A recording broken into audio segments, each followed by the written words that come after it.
The statements we're about to show you are from the Holy Qur'an, and is said to be the official, unchanged, pure word of God, revealed over 1400 years ago.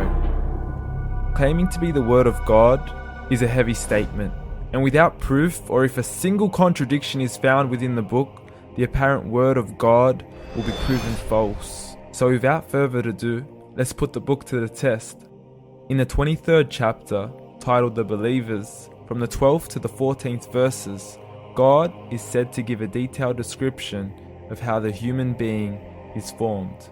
It begins by saying, "We then placed him as a sperm drop in a place of settlement, firmly fixed.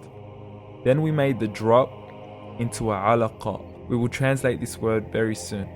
"And then we changed the alaqa into a lump. Then we made out of that lump into bones. And then we clothed the bones with flesh. Then we caused him to grow and come into being and attain the definitive human form." In the 21st century, we can now safely say that this verse is clearly describing the process of human development in correct chronological order. However, what we should be paying attention to in particular is the second stage, referring to the development of the embryo. The specific word used to describe the embryo in this verse is the word alaqa. The word alaqa, when translated into English, can mean three separate things. Firstly, a blood clot, or to be suspended, that is to be hanging or clinging to something, or thirdly and finally, a leech. Now, all three definitions don't come anywhere near what we perceive to be the human embryo. So, why are these words used, and what significance do they share with the human embryo? Can the embryo be described as a blood clot? Well, what do you think?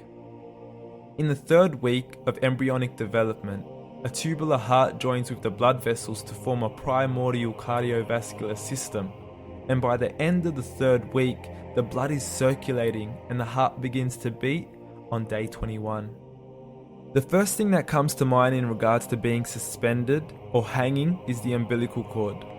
But we can't use that example because we are simply referring to step 2, before the baby has even formed. But we now know today that the umbilical cord is formed from the connecting stalk. And the connecting stalk is formed as soon as the embryo is formed. The embryo's connecting stalk has even been described by John Allen and Beverly Kramer as an object to suspend the developing embryo in the extra-embryonic column. So an embryo is suspended and does have a strong resemblance with a blood clot. What on earth would an embryo have to do with a leech?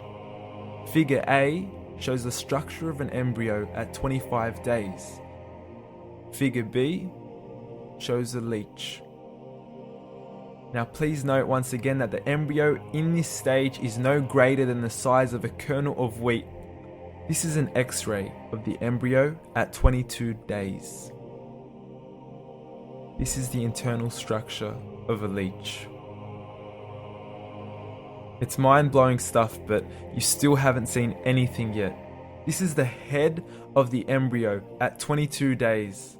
The detail you are seeing right now is absolutely impossible to be seen with the human eye and can only be seen with a microscope. This is the back end of a leech. There's no other words used to describe this other than mind-blowing. The pictures we have shown you are impossible to be seen with the human eye or even to be predicted by the human mind. Once again, the verses we have shown you were revealed over 1400 years ago to a man who couldn't read nor write. Are these the words of God? Descriptions of the human embryo in the Qur'an cannot be based on scientific knowledge in the 7th century. The only reasonable conclusion is that these descriptions were revealed to Muhammad from God, from God, from God, from God.